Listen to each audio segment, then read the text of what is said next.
Representative's got time for a few questions. Want to ask a couple questions? Any specifics about how you would foster business growth? You know what? You guys have said this. I had somebody the other day ask me if I was upset that people ask for specifics, and I told him no, not at all. I'm a little frustrated with myself because I go out on Main Street, and I'll tell you what, you go out on Main Street and people understand exactly what I'm talking about. You got to talk about a tip credit. You got to talk about the regulations. These guys are filling out paperwork constantly for their employees. And I didn't ask you, Joe, how much your day is devoted to, if you could break it out, or in a month, are you filling out paperwork required by the state or the local or county governments?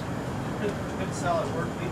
Yeah, I mean a good solid work week where you could be actually creating opportunities. Those are the reforms we're talking about. And here, I have offered specifics all the way through. What's frustrating, I think, about my own self is that I'm not able apparently to communicate it to the bright people that are in the media, because I go out on Main Street and I talk about things like you should be eliminating the Met Council, and I give very specific things that you should be doing.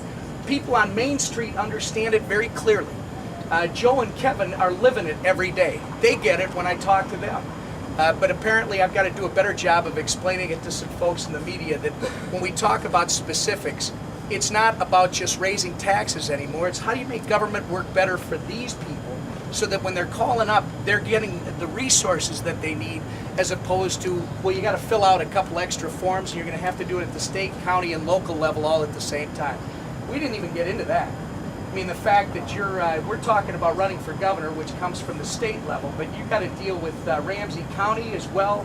You got to deal with the city of St. Paul as well, and then there may be a couple of other entities, whether it be an economic development or the Port Authority or who knows.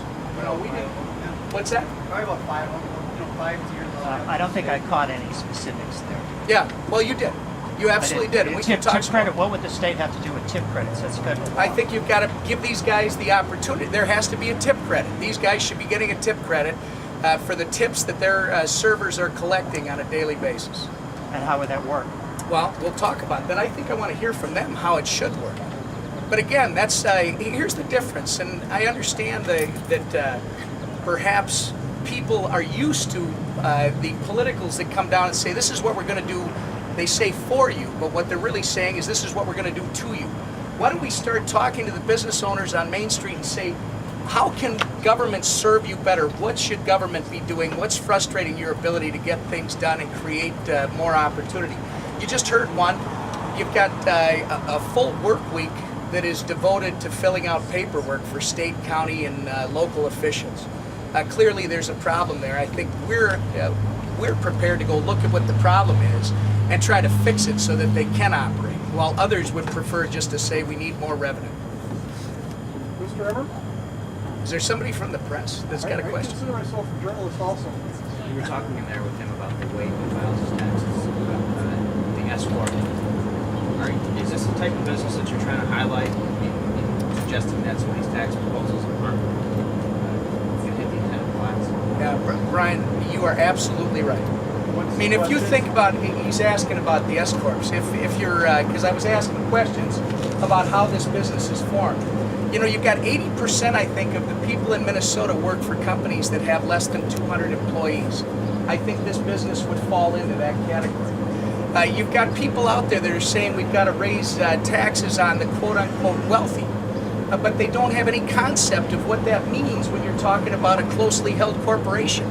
I mean, they don't understand that, when you're talking about $200,000, or on some plans I've seen as far down as $134,000 gross, suddenly qualifies you as a wealthy individual in the state of Minnesota. Well, guess what?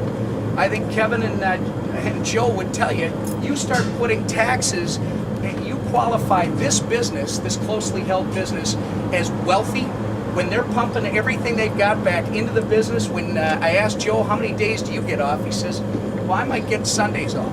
I might get Sundays off to spend with my family, but I'm basically the baker, the butcher, and the candlestick maker. Kevin, you and I didn't talk, but I'm guessing it's the same for you.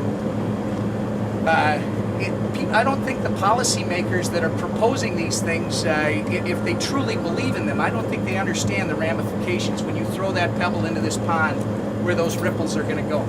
because it's not a matter of being wealthy, it's a matter of trying to create opportunity. And yes, we're talking about businesses like this. What did you learn from Joe that you might want to change in state laws? Well, I didn't realize, Bill, that's a great question, but I didn't realize that that the servers were taking home as much as 6 figures. I knew that there was an imbalance, but this isn't my business. I mean, I've talked to others who have been very adamant, you know, restaurant owners, I don't know if you call them restaurateurs, but I mean, I've heard this from others that are running small businesses all around the metro area. I haven't talked to them as much outstate, just maybe Duluth and Moorhead, but smaller towns. I hear it mostly here in the Twin Cities, and I didn't realize that it could be that great. And somebody could be taking home well over $100,000 as a server. Isn't that just the free market working? Aren't those people just, reaping the benefits of hard work? You know, Brian, the answer to that would be yes if you didn't have a minimum wage law. Then you could say that it was the free market working, because then they could hire employees at a living wage, taking into account the tips that they're taking home. But what we've done in essence is set the floor as to what they must get paid, regardless of what they get to take home in tips. And we love the people that are serving.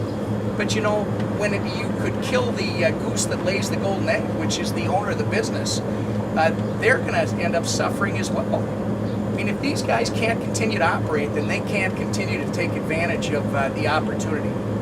So you got to keep both in mind. And I would agree with you. It's the free market only up until you start talking about the minimum wage law. Are you suggesting you repeal minimum wage law or just amend it? Well, I don't know that you can do that. I mean, we talked about that before, not with you, but I think you got to look at what we're doing. You got to talk to these. That's why it's probably more in line with a tip credit that you got to be talking about. Plus, you know, Bill, you got federal law in there as well. Any more questions? Question on federal law. Thanks a lot, guys. Really appreciate it. Thanks for being here. All right, thanks, Tom.